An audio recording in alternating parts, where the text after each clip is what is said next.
జై శ్రీమన్నారాయణ. జ్ఞానానందమయం దేవం నిర్మలా స్ఫటికాకృతిం ఆధారం సర్వవిద్యానాం హయగ్రీవ ముపాస్మయ.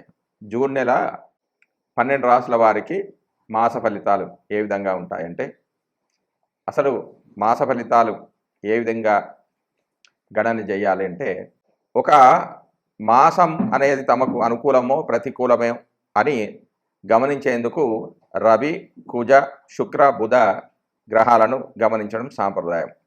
గురుడు, సూర్యుడు 3, 6, 10, 11 రాశిలో సంచరించే సమయంలో మాత్రమే శుభ ఫలితాలను ఇస్తాడు. మిగిలిన సమయాల్లో అతడు సంచరించే రాశి, దృష్టి ఉన్న సప్తమ రాశి విషయంలో జాగ్రత్తలు తీసుకోవాలి.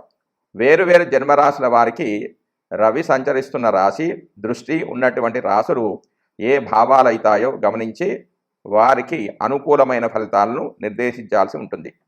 రవి గోచారంలో వ్యతిరేకంగా ఉన్న సమయంలో అధికార, ప్రభుత్వ సంబంధమైన సమస్యలు, అనారోగ్య లోపాలకు, మానసికమైన ఒత్తిడులకు అధికమైన అవకాశం అనేది ఉంటుంది. అదేవిధంగా కుజుడు గోచారంలో అననుకూలమైన రాశుల్లో సంచరిస్తుంటే చిన్న చిన్న ప్రమాదాలు, ఒత్తిడులు, శారీరకమైన అనారోగ్యాలు, నొప్పులకు అవకాశం అధికంగా ఉంటుంది. అంతేకాకుండా సామాజికంగా అప్పులు పెరగడం, శత్రుత్వాలు అధికం కావడం కూడా ఉంటుంది. తగిన దాన ధర్మాలు అవసరమవుతాయి. 3, 6, 11 రాశిలో మాత్రమే శుభ ఫలితాలను కుజుడు ఇచ్చినప్పటికీ తాను సంచరిస్తున్న రాశి, దృష్టి ఉన్నటువంటి 4, 7, 8 రాశులను కూడా ఫలితాల విషయంలో లెక్కలోకి తీసుకోవాలి. బుధుడు గోచారంలో అననుకూల ప్రదేశాల్లో ఉన్నప్పుడు వ్యాపారాదుల్లో లోపాలకు అధికమైన అవకాశం ఉంటుంది. అంటే వ్యాపార నష్టాలు ఎక్కువగా జాతకుడు చూస్తాడు. పెట్టుబడులు అనేవి ఫలించవు. స్ఫురణ శక్తి లోపిస్తుందంటే జ్ఞాపశక్తి అనేది లోపిస్తుంది. శారీరక చైతన్యం తగ్గిపోయే సూచనలు ఉన్నాయి. కొంత బలహీన మనస్తత్వం, ఆలోచన తత్వంలో లోపాలకు అవకాశం అనేది కలుగుతుంది. రోగ నిరోధక శక్తి లోపించడం వల్ల కలిగే సమస్యలు అన్నవి పెరుగుతాయి. బుధుడు 2, 4, 6, 8, 10, 11 స్థానాల్లో శుభ ఫలితాలు ఇస్తాడు. తాను చూస్తున్న భావాలను కూడా శుభాన్ని ఇస్తాడు. శుక్రుడు అధిక స్థానాల్లో గోచారిత్యా అనుకూలంగానే ఉన్నప్పటికీ బలహీనమైన గోచార ఫలితాలనిచ్చే స్థానాల్లో మనోభిష్టాలు నెరవేరక ఇబ్బంది పడుతూ ఉంటారు. శుక్రుడు ఒక రాశిలో సంచరించే కాలంలో మానసిక వ్యవహారాలు, ఆకర్షణ లోపాలు, ఇబ్బందులకు అవకాశం అనేది ఉంటుంది. అవగాహన లోపాలుంటాయి. శరీరంలో హార్మోన్ల లోపాలు ఏర్పడతాయి. సమతుల్యమైన భావాలు దెబ్బతింటాయి. శుక్రుని విషయంలో 6, 7, 10 రాశుల సంచారం మాత్రం లోపమైంది. 6వ స్థానం సంచారం అధికమైన లోపంగా పరిగణిస్తారు. భార్యాభర్తల మధ్యలో అభిప్రాయ భేదాలకు కూడా ఇటువంటి అంశాలు కారణమవుతాయి. మానసిక ఒత్తిడి తీవ్రంగా ఉంటుంది. ఒక నెల రోజులు కొంత ఎక్కువ తక్కువలతో కూడుకున్న రోజుల్లో సంచరించే గ్రహాలు ఇవి. అందువల్ల వీటి ద్వారా కలిగే ఫలితాలు ఆ మాసాదులకు కలిగి ఉంటాయి. అయితే శుభ సమయంలో కార్యక్రమం ప్రారంభించి పూర్తి చేయడానికి ఇటువంటి అనుకూల గ్రహ సంచారాదుల వల్ల శుభ ఫలితం అధికంగా ఉంటుంది. జై శ్రీమన్నారాయణ. జూన్ నెల తులారాశి వారికి గోచార ఫలితాలు, రవి ఫలితాలు. రవి తులారాశి వారికి మే 15 నుంచి జూన్ 14 వరకు 8వ స్థానంలోను, జూన్ 15 నుంచి జూలై 16 వరకు భాగ్యస్థానంలోనూ సంచరిస్తున్నాడు. రవి ఇచ్చే ఫలితాలు ఈ విధంగా ఉన్నాయి. ఈ 2 స్థానాలు కూడా అశుభ స్థానాలే. శత్రు బాధలు, వాగ్వివాదాలు జరుగుతాయి. అలసట, భయము, అధికారుల ప్రతికూలత, భార్యతో విరోధము, సంతానానికి అనారోగ్యము, కోపము, ఉద్రేక్త, ప్రమాదాలు, ధన నష్టం, బంధువైరము, ఆప్తమిత్రుల నుంచి ఎడబాటు, పెద్దలతో అభిప్రాయ భేదాలు. రవి తన సప్తమ దృష్టి చేత ద్వితీయ, తృతీయ భావాలను వీక్షించడం వల్ల ఆ భావ ఫలితాలు కూడా జాతకుడు పొందుతాడు. పౌరుషంగా మాట్లాడడం, ధననాశనం జరగడం, మనోసంకటము, వృధా ప్రయాస. తిరిగి ఆరోగ్యం సిద్ధిస్తుంది. బంధువులతో ఇష్టాగోష్ఠి జరుగుతుంది. వృత్తిపరమైన అభివృద్ధి జరుగుతుంది. కీర్తి, ధైర్యాలు కూడా లభిస్తాయి. తర్వాత కుజుడి యొక్క ఫలితాలు. ఈ నెల కుజుడు తులారాశి వారికి జూన్ 2వ తారీఖు నుంచి జూలై 12వ తారీఖు వరకు సప్తమంలో సంచరిస్తున్నాడు. ఈ స్థానం చెడు ఫలితాలని అందిస్తుంది. భార్యతో గొడవపడడం, మిత్రులతో విరోధాలు, అనారోగ్యం, అశాంతి, అన్న వస్త్రాదులకు కరువు వాటిల్లడం, బంధుమూలకంగా క్లేశాలు, సోదరులతో విరోధాలు, ఉదర సంబంధమైన వ్యాధులు కలగవచ్చు. కుజుడు తన ప్రత్యేక దృష్టిల చేత ద్వితీయ సప్తమ భావాలను వీక్షించడం వల్ల ఆ భావ ఫలితాలు కూడా జాతకుడు పొందుతాడు.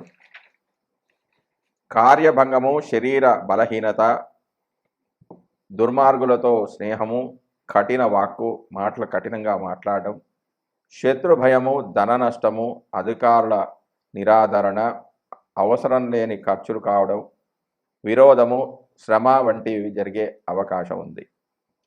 బుధుడు యొక్క ఫలితాలు. తులారాశి వారికి బుధుడు జూన్ 1వ తారీఖు నుంచి 14వ తారీఖు వరకు అష్టమ స్థానంలోను, జూన్ 15 నుండి జూన్ 29 వరకు భాగ్యస్థానంలోనూ సంచరిస్తున్నాడు.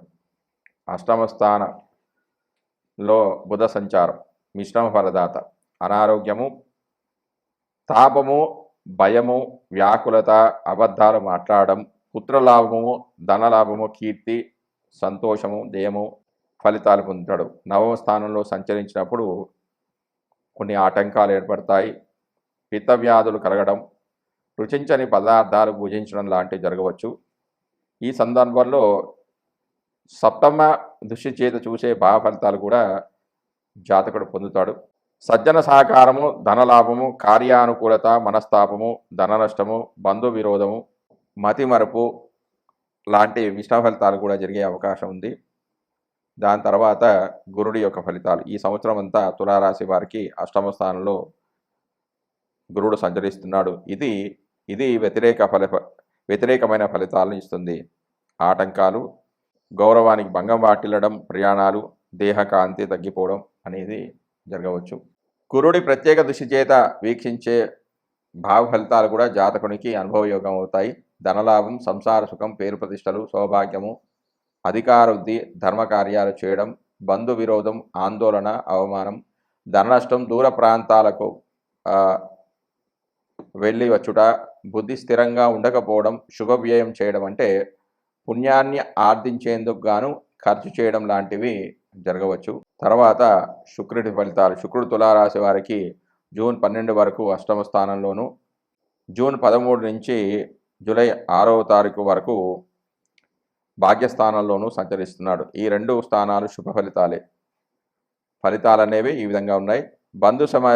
బంధు సమాగమం, ఆర్థిక లాభము, దుఃఖ నాశనము, మిత్ర సహకారము, గౌరవము, సంసార సౌఖ్యము, సర్వతో లాభము, తీర్థయాత్రలు చేయడం ద్వారా జరుగుతాయి. తీర్థయాత్ర కూడా చేస్తారు. నూతన వస్తు ప్రాప్తి, ధన సిద్ధి కలుగుతుంది. దేహ సౌఖ్యంతో పాటుగా ధన వ్యయము, వ్యాపార నష్టం లాంటి స్వల్ప వ్యతిరేక ఫలితాలు కూడా జరుగుతాయి. శని ఫలితాలు. శని ఈ సంవత్సరం అంతా కూడా తులారాశి వారికి పంచమంలో సంచరిస్తున్నాడు. ఇది అశుభ స్థానం. ఫలితాలు ఈ విధంగా ఉన్నాయి.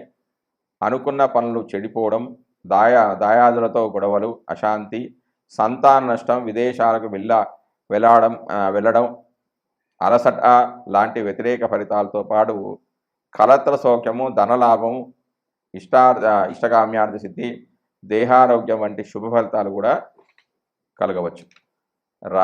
రాహు యొక్క ఫలితాలు. రాహు తులారాశి వారికి 6వ స్థానంలో సంచరిస్తున్నాడు. ఇది శుభస్థానం. ఫలితాలు అనేవి ఈ విధంగా ఉంటాయి. సాహస కార్య నిర్వహణ, తెలివిగా అనుకున్న పనులు పూర్తి చేస్తారు. శత్రువర్గం నుంచి భూలాభం వంటి ఫలితాలతో పాటుగా ఆ యొక్క రాహు సప్తమ దృష్టి చేత ప్రభావితమైన వ్యయ ఫలితాలు కూడా అనుభవయోగం అవుతాయి. నేత్ర బాధలు, స్థానచలనము, రావాల్సిన లాభాలకు ఆటంకాలు ఏర్పడడం, అనవసరమైన ప్రయాణాలు జరగడం లాంటివి కూడా సంభవించే అవకాశం ఉంది.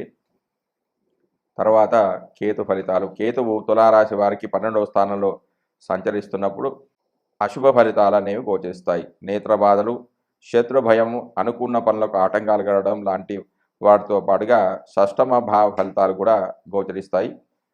సాహస కార్యాలు చేయడం, తెలివిగా పనులు చక్కబెట్టడం లాంటివి కూడా జరుగుతాయి.